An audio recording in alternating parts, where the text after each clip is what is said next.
soo dhawaada khiyaarta nala socota Barrow Show ayaa daawanaysaan waa labada bisha Maarso sanadka 2026 tabintii tooska ahayd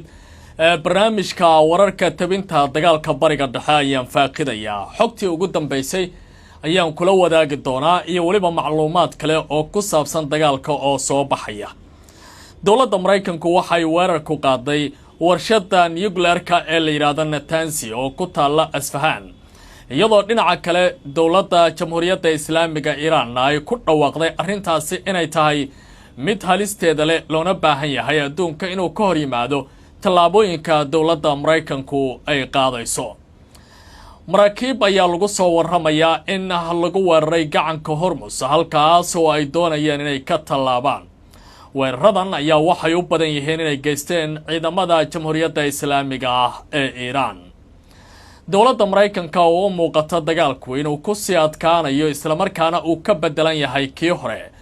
ayaa caawa ku dhawaaqday suurtagalnimada ciidamo dhulka ah in loo diri karayo gudaha wadanka Iran haddii xaaladii la filayay ay wax iska bedelaan arrintan ayaa u muuqanaysa marka si dheer loo cabiro in xiisada gobolka bariga dhexe ay faraha ka sii bixi karayso isla markaana dagaalku uu qaadan karayo muddo ka ballaaran kii hore madaxweynaha wadanka Mareykanka Donald Trumpna isagoo hadlayay wargeyska ka soo baxo dalka Mareykanka ee New York Post la yiraahdo waxa uu yiri waxa muuqanaya dagaalka oo aan ugu talagalnay haddii uu daba dheeraado inuu qaato 4 isbuuc in uu muddadaasi ka ballaaran karayo oo uu qaadan karayo muddo kale oo dheeraada taas oo xaaladdu ka dhigi karaysa inay sii adkaanayso ra'iisul wasaaraha dalka nidaamka la yiraahdo Israel Benjamin Netanyahu waxa uu goor dhawey tilmaamay in la gaaray xilligii uu dhacayo nidaamka kalitaliska ah ee dawladda Iran sida uu hadalka u dhigay isagoo ka hadlayay goobtii alla weeraray maanta ee gudaha nidaamkiisa dhulka Falastiiniyiintu ay ka haystaan ayuu tilmaamay shacabka geesiyaasha ah ee wadanka Iran waxa la gaaray xilligii ay heeryada iska dulqaadi lahaayeen sida uu tilmaamay waaxda amniga gudaha ee wadanka Mareykankuna waxay tilmaantay in ay dhici karayaan suurtagalnimada qalalaase iyo weerar dhinaca internetka ee lagu soo qaadi karayo gudaha wadanka Mareykanka weerarkaas ayaa waxa ay tilmaameen inay uga shakisan yihiin inay geysan karaan wadamo ay hogaaminayaan bay yiraahdeen kaliya taliyaal u baahan gacanta in loola tago lama oga inay tahay dawladda Iran oo hadda dagaal lagula jiro in kuwa kale ay ka shaqeynayaan dhinaca kale waxaan eegi doonaa Israel iyo Mareykanka waxa ay qaadeen weerar dhameystiran kowdii bishii Maarso aynu ka soo gudubnay kaas oo si weyn loogu bartilmaameedsaday gudaha wadanka Iran haddaba maxaa ka taqaanaa gantaalada la adeegsaday weerarada diyaaradaha ka qayb qaatay iyo waliba bartilmaameedyada ilaa iyo hadda suuragalay dawladda Mareykanku inay gaaraan gantaalka sida aadka ah looga baqdin qabay dawladda Mareykanku inay isticmaalaan ee la aaminsan yahay in laga soo tuuray mid ka mid ah maraakiibta taagan badda ayaan kula wadaagi doonaa oo caawa warbaahintu ay si weyn u faaqidayaan haddii aad halkan nala soo gaartay ku soo biir channelka cusub ee Barrow Show oo aan macluumaadkan ku faahfaahin doono haddii aad YouTube-ka Cabdicasiis Barrow iga daawanayso qaybta hoose commentiga ayaan soo dhigayaa halkaas linkiga ku dhufo YouTube-ka ku soo biir macluumaadkan oo faahfaahsan ayaan sidoo kale ku sheegayaa barnaamijka oo aan faahfaahintan iyo xogta hubka la adeegsaday iyo waxa ay ku saabsan yihiin iyo qodobadan aan ku sheegayaa haddii dhinaca Facebook aad igala socotana linkiga waxaan soo dhaxgelinayaa inta u dhaxaysa muuqaalka iyo qoraalka cinwaanka halkaas ayaad ku dhufanaysaa oo aad ka daawan kartaa muuqaalkan u buuxa aad baad u mahadsantihiin ma ogtahay in dhakhtar Shaafici Aadan Dirir loo aqoonsaday dhakhtarka ugu wanaagsan qaliimada dalkeena Soomaaliya ahna dhakhtarkii ugu horeeyay ee wax ku qala qalabka casriga ah ee laparoscopiga ama laserka maalin waliba wuxuu heega kugu yahay isbitaalka Shaafici ee magaalada Muqdisho ee hore u gaar waxaa soo baxaya in la helay kaartada Mareykanka iyo Israel ciidamadooda ay isticmaalayaan ee ku aadan dagaalka lagu qaaday dawladda Jamhuuriyadda Islaamiga Iran saacadihii la soo dhaafay sida ay tabinayaanba qaar ka mid ah warbaahinta waaweyn ee gobolka bariga dhexe telefishinka Al Jazeera ayaa goor dhow daabacay xogo sirdoon oo la soo aruuriyo oo ku saabsan noocyada hubka diyaaradaha iyo waliba maraakiibta dowladda Mareykanku iyo kuwa Israa'iiliyiintu ay isticmaaleen. waxaa sidoo kale la ogaaday in laba ujeedo laga lahaa dagaalka lagu qaaday dowladda Iran sida ay sheegayaan baqubaradan. warbixintu waxay leedahay 28 Febraayo sanadkii 2026 ayaa la arkay mid ka mid ah weeraradii ugu ballaarnaa oo ay si wada jira u qaadeen Mareykanka iyo Israa'iil isla markaana ay ku qaadeen gudaha waddanka Iran.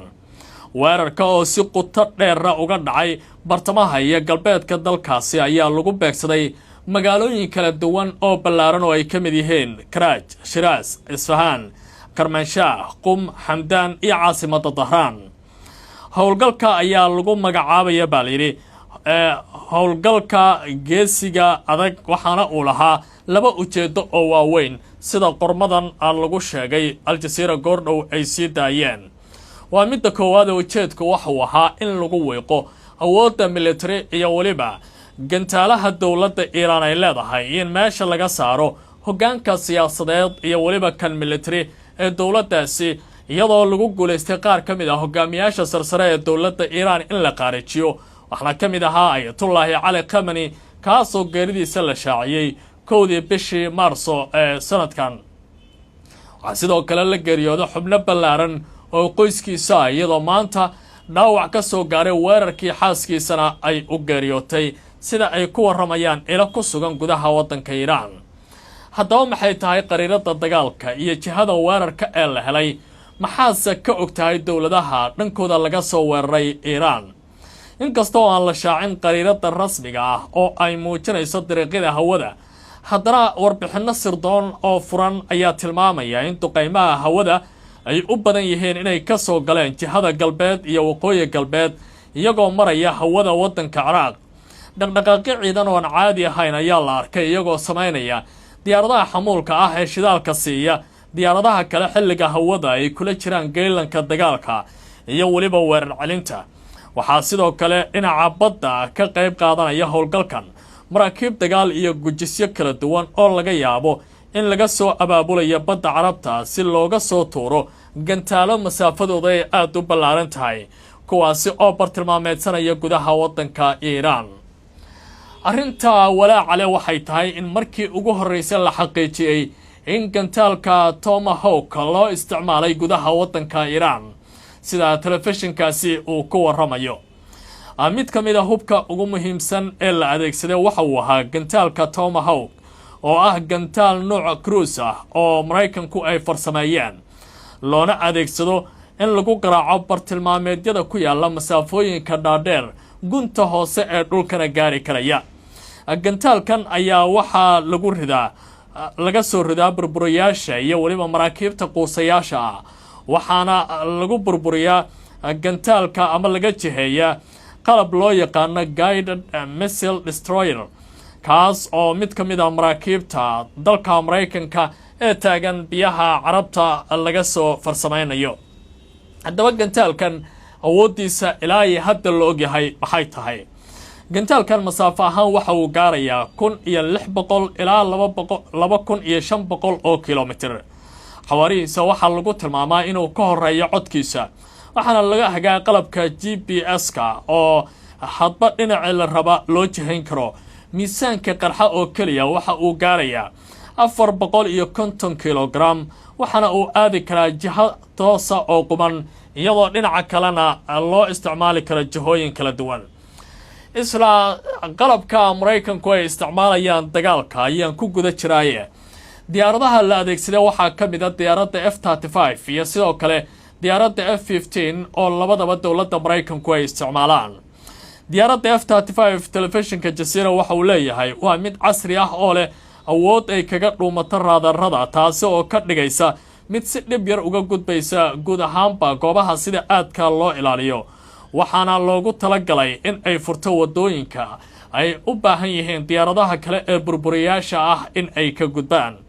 waxaana sidoo kale ay qabataa shaqooyinka sirdoonka iyo aruurinta macluumaadka loo baahan yahay goobaha ay Mareykanku doonayaan inay ka howlgalaan. sidoo kale waxaa la adeegsaday inta la ogyahay sida xogaha sirdoonka ee warbaahinta loo tusinayo diyaaradda loo yaqaano F-15. diyaaradan ayaa ka tayayar diyaaradda F-35 waxaana sidoo kale ay qaadataa gantaalo ballaaran oo xawaarahooda ama culayska ay ridi karayaan ay gaarayaan kuwa aad u ballaaran. labadan diyaaradood in Mareykanku isticmaalo waxaa lagu tilmaamayaa istiraatiijiyad aad u xoogan oo ku aadan dagaalkan inuu ugu talagalay Trump in uu guulo degdega oo ballaaran uu ka gaaro. wasiirka wasaaradda dagaalka ee dalka Mareykanka Pete Hegseth ayaa ku dhawaaqay caawa in ay suuragal tahay in ciidamo lugta ah la gelin karayo gudaha waddanka Iran xilli dagaalku uu haatan gaaray meeshii ugu adkayd. waxa uu tilmaamay in aan la baciidsan karin in waddankiisu ay gudaha waddanka Iran gelin karaan ciidamo dagaal, taas oo haddii ay suuro gasho ka dhigi karaya xiisaddu inay sii xoogaysanayso dagaalka waddanka Iran ka soconayana uu gobolka bariga dhexe u horseedi karaya burbur xoogan. mid ka mid ah wargeysyada ka soo baxa New York ee dalka Mareykanka ayaa waxa uu waraysi ka qaaday madaxweynaha waddankaasi Donald Trump caawa. Trump ayaa waxa uu tilmaamay dagaalka ka soconaya gobolka bariga dhexe gaar ahaan gulufka lagu jiteeyo waddanka Iran in uu qaadan karo waqti ka ballaaran kii hore loo qorsheeyay oo haddii uu daba dheeraado hadafku ahaa inuu 4 isbuuc oo kaliya uu socdo, laakiin hadda waxa uu leeyahay isbuuc kale ayaa suuragal ah in dagaalku uu sii socon karayo, taasoo ka dhigaysa dowladda Mareykanka in dharaar cad ay ku barisay xilligii ay wax qorsheeyeen si ka bedelanna hadda ay wax noqonayaan. wasiir ku-xigeenka wasaaradda amuraha dibadda ee dowladda jamhuuriyadda islaamiga Iran oo caawa la hadlay dowladda Sacuudi Arabiya ayaa si rasmi ah uga cudur daartay weerarada ay ku qaadeen gudaha waddanka boqortooyada. wasaaradda amuraha dibadda ee dowladda Iran ayaa afhayeen u hadla waxa uu tilmaamay dowladda Iran waxa ay si cad isaga bari yeeshay in wax luga ay ku leedahay weerarada lagu qaado ceelasha shidaalka ee gudaha waddanka Sacuudiga, taas oo tuhun cusub abuuraysa cidda ka dambaysa weeraradaasi. dalka Qatarna waxa ay ku warrameen inay caawa soo tuureen raxan diyaarado aan duuliyo lahayn oo laga soo riday gudaha waddanka Iran. inkasta oo aysan sheegin burbur iyo khasaare ka dhashay, haddana waxa ay tilmaamayaan in tani ay xiisadda sii xoojin karayso sida ay tilmaamayaanba. ra-iisul wasaaraha kayaanka Israel Benjamin Netanyahuna waxa uu ku dhawaaqay caawa in la gaaray waqtigii la ridi lahaa nidaamka dictatorka ah ee ka taliya buu yidhi gudaha waddanka Iran, isagoo booqanayay goob ay ka dhaceen gantaalo islamarkaana burbur uu soo gaaray oo dhulka Falastiin ee Israel haysata. ayaa waxaa muuqanaya Netanyahu oo aad u feejigan isagoo dhahaya shacabka geesiyaasha ah ee dalka Iran waxaa la gaaray xilligii ay ka xoroobi lahaayeen kuligii taliska. isagoo ka hadlaya Beit Shemesh ayaa waxa uu yidhi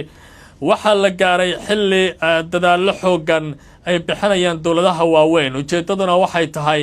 in la soo afmeero buu yidhi dhinacyada doonaya in ay dunida qalqal sii geliyaan.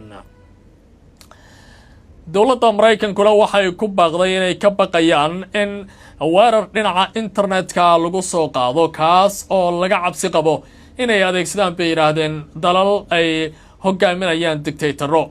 arrintan ayaa waxaa shaacisay waaxda amniga gudaha ee waddanka Mareykanka oo xilli dhow la wadaagtay shacabka arrintaasi, waxaana iminka muuqanaya in xiisaddu ay aad u sii xoogaysanayso. dhinaca dalka Iranna weerar kala duwan ayaa lagu qaaday meelo aad u ballaaran oo gudaha waddankaasi ah. goobta la weeraray waxaa ka mid ah Natanz oo xarun nuclearka lagu sameeyo oo ku taala magaalada Isfahan ee gudaha waddankaasi. ninka lagu magacaabo Maxamed Islaami oo ah hogaamiyaha hay-adda tamarta atomikada dowladda Iran ayaa farriin u diray dowladaha caalamka iyo sidoo kale hay-adda qaramada midoobay u qaabilsan nuclearka ee la yiraahdo IAEA, waxana uu yiri waa inay cambaarayaan falka dowladahaasi Mareykanka iyo kayaanka Israel ay ka shaqeeyeen. waxaana tan ay ku soo aadaysaa xilli xiisaddu ay aad u ballaaran tahay. dhinaca Israel-na caawa waxaan duqaynaan kala joogsi lahayn ay ku qaaday gudaha waddanka Lubnaan iyadoo duqaysay koonfurta iyo weliba bariga iyo waqooyiga magaalada Beirut halkaas oo lagu soo warramay in qaar ka mid ah hogaamiyaasha Falastiiniyiinta iyo sidoo kale rag sarsare oo ka tirsan Xisballah in halkaasi lagu dilay dhinaca dalka Iiraanna weerar ayay ku qaadeen halka loo yaqaan Erbil oo Ciraaq halkaas oo ku yaalay saldhig dalka Mareykanku uu leeyahay waxaa sidoo kale la sheegay in la gaaray oo la duqeeyay goobo ay deganaayeen sirdoonka Mareykanka waa sida Iiraan ay leedahay iyo saldhig ciidamadaasi ay leeyihiin gaar ahaan waaxda kaydka hubka oo dowladda Mareykanku ay halkaasi ku lahayd ma jiraan war ka soo baxay dowladda Ciraaq oo arrintan si gaar ah loogu faahfaahinayo khiyaarta ay nala socotay tabinta qaybtan oo ku saabsan dagaalka bariga dhexe intaan ayaan ku soo gabagabeynayaa barnaamijka waa sii socon doonaa si gaar ah ula soco YouTube-ka cusub ee Barrow Show halkaas oo aad ka heli karayso macluumaad dhammaystiran haddii aad baraha kale nagala socoto sida YouTube-ka Cabdilcasiis Barrow ee weyn iyo sidoo kale Facebook-gana ood ku mahadsan tahay inaad nala joogto haddii aad ku cusub tahana nagu soo biir oo mahadsantiin